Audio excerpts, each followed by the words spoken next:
Welcome to the Southwest Florida International Airport Master Plan Update. This is the fourth presentation for the Master Plan Update. At the end of the presentation, information will be provided on how you can provide comments and be part of the Master Plan process. The Lee County Port Authority operates the Southwest Florida International Airport, or RSW for short. The Port Authority has brought together a team of subject matter experts that have extensive experience in their respective fields, and particularly at RSW. The local engineering firm Johnson Engineering is serving as the prime consultant, working closely with the senior leadership team from ESA, Recondo, and Atkins. My name is Mike Arnold, and I'm serving as primary author of the Master Plan. My responsibility is to ensure that the Master Plan is written in a single voice that cohesively integrates the detailed information developed during the course of this study. The Master Plan has been conducted over a 2-year period. The project kicked off in May of 2021, and the first deliverables, notably the existing conditions, aviation forecast, and preliminary terminal gate analysis, were delivered in October of 2021. The runway demand capacity analysis, terminal gate refinement, and North Area Plan were delivered in early 2022. The facility requirements and early preferred concepts for major airport facilities were delivered in late 2022. Video presentations summarizing each of these prior milestones are available for viewing at www.flylcpa.com/masterplan. This presentation is the final one before wrapping up the Master Plan. It includes the remaining elements of the draft Master Plan report, such as the airport layout plan, an environmental overview, and the capital improvement program. The final deliverable, the Comprehensive Master Plan Report, will be submitted to the FAA and FDOT in July of 2023. The Airport Layout Plan set is a set of drawings prepared as part of a Master Plan update. Consisting mostly of maps depicting different airport facilities and technical requirements, the main drawings are the Airport Layout Plan, otherwise known as ALP, and the Terminal Area Plan. The purpose of the ALP is to show the existing conditions as well as any proposed new facilities. It allows the FAA and appropriate agencies to identify the existing facilities at the airport and to see what future facilities such as terminal expansion, new terminals, runways, hangars, parking, and support facilities are planned.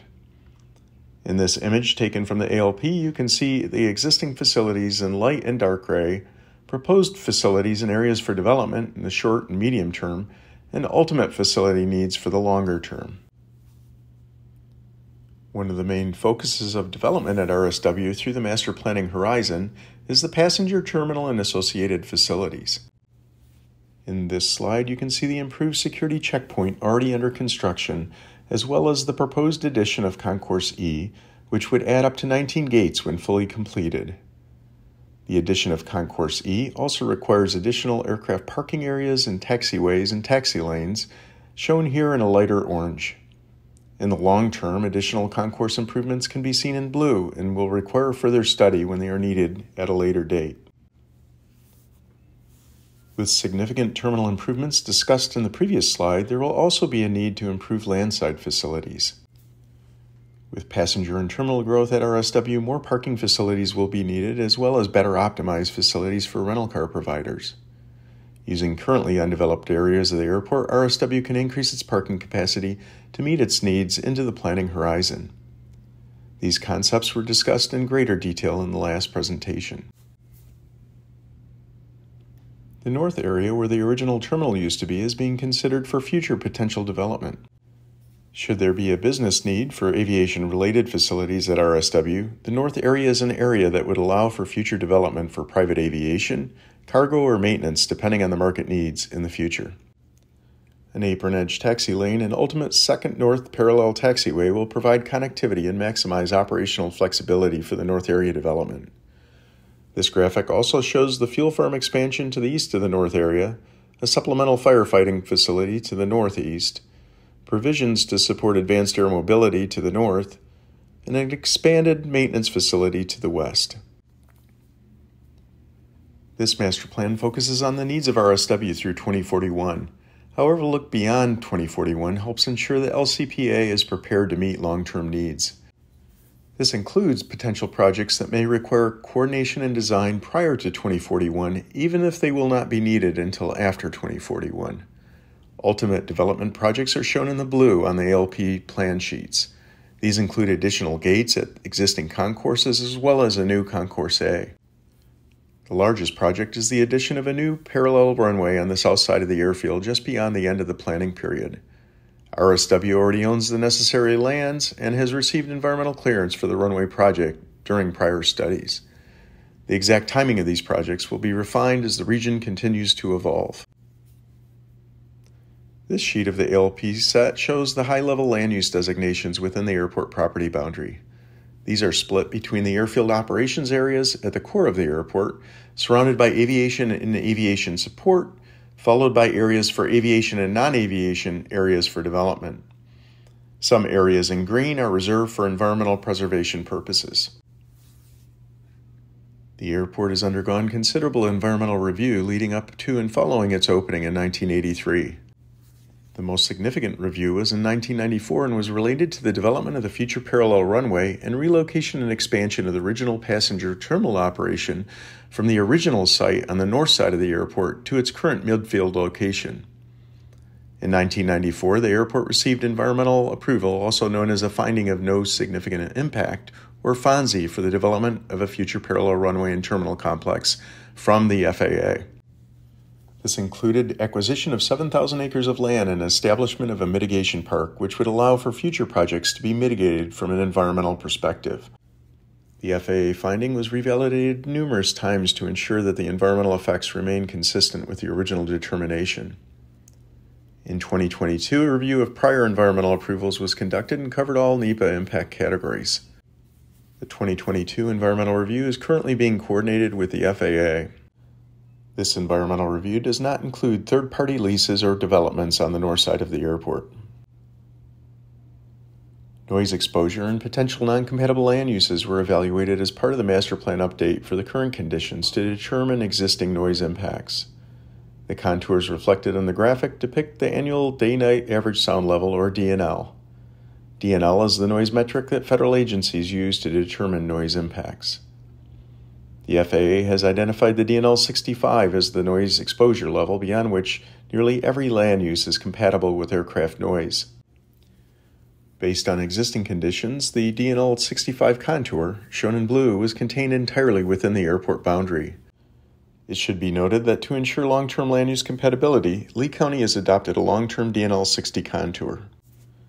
By limiting non-compatible development within the long-term DNL 60 contour, the potential for future non-compatible encroachment is minimized. The forecast from the master plan was extended beyond the planning period to estimate future noise conditions when the single runway hits capacity and the new runway comes online. This is currently estimated in or around 2043. Based on the long-term contours, the DNL 65 line for the existing runway will continue to be contained within the airport boundary. The new runway DNL 65 line will also mostly be contained within the airport boundary, with a small portion going past the airport boundary into compatible area controlled by the county. The airport's Timber Trails property is rural ranchette lands acquired based on previous noise studies. As aircraft have become quieter over the years, both the DNL 65 noise contour and the DNL 60 contour for the future parallel runway will be clear of the Timber Trails property. It is therefore recommended that the Timber Trails lands and navigation easements be disposed of at this time. This is consistent with the FAA Airport Compliance Manual, which advises airport sponsors to dispose of land no longer needed, and also recommended by the Lee County Attorney's Office. The LCPA has secured environmental regulatory permits from South Florida Water Management District and the U.S. Army Corps for all 1994 projects within the RSW project area, the area shown in pink. The LCPA will keep permits active and evaluate against current conditions at the time of construction. Development not included in the 1994 boundary will need to consider wetland and wildlife impacts on a project-to-project basis. However, much of the aviation development planned for the North Area Plan includes redevelopment of previously developed sites, and as a result, wetland and wildlife concerns are not anticipated. An emissions inventory was conducted for 2021 and long-term activity levels looking at carbon monoxide, nitrogen dioxide, ozone, sulfur dioxide, particulate matter, PM10 and 2.5, and lead. The United States EPA has designated Lee County as in attainment for all national ambient air quality standards, and a general conformity determination is not required.